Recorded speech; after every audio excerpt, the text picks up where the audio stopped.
Hello, আসসালামু আলাইকুম। আশা করি সবাই ভালো আছে। আমরা প্রত্যেকেই কম বেশি চা পান করে থাকি।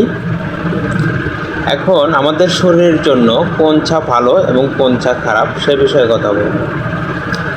আমাদের শরীরের জন্য রং চা ভালো, গ্রিন টি ভালো, এটি আমাদের শরীরে ভালো কাজ করে এবং শরীরের জন্য উপকারী। কিন্তু চায়ের সাথে যখন আপনি দুধ মিক্স করবেন তখন চায়ের গুণাগুণ অনেক গুণ নষ্ট হয়ে যায় এবং শরীরের জন্য খারাপ ব্যাড প্রভাব ফেলে। চায়ের ভিতর থাকে ট্যানিন নামক এক ধরনের উপাদান এবং দুধের ভিতর থাকে ক্যাফিন নামক এক ধরনের উপাদান। এই দুইটি উপাদান মিক্সড হয়ে একটি প্রতিক্রিয়া তৈরি করে।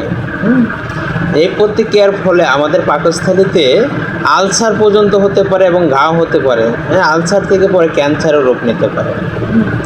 তাছাড়া যখন চায়ের সাথে দুধ মিক্স করা হয় এর উপাদান দুইটির উপাদানে বিক্রিয়ার ফলে অনেক সময় আমাদের মেয়েদের বা আমাদের হরমোনের ব্যালেন্স নিয়ন্ত্রণ নষ্ট করে ফেলা।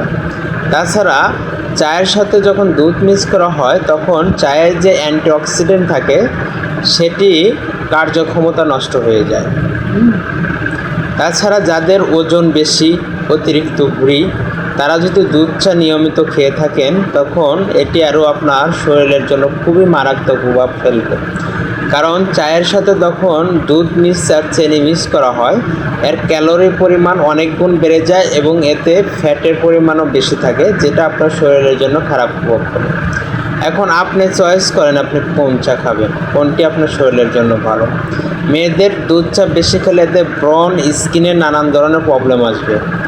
তাই দিনে চা খান, অতিরিক্ত না। যেহেতু চায়ে ক্যাফিন থাকে আপনার ঘুমের সমস্যা দেখা দেবে, ঘুম হবে না অতিরিক্ত চা খেলে। সেক্ষেত্রে আপনি প্রতিদিন 2 থেকে 3 কাপের বেশি চা খাবেন না। আসসালামু আলাইকুম।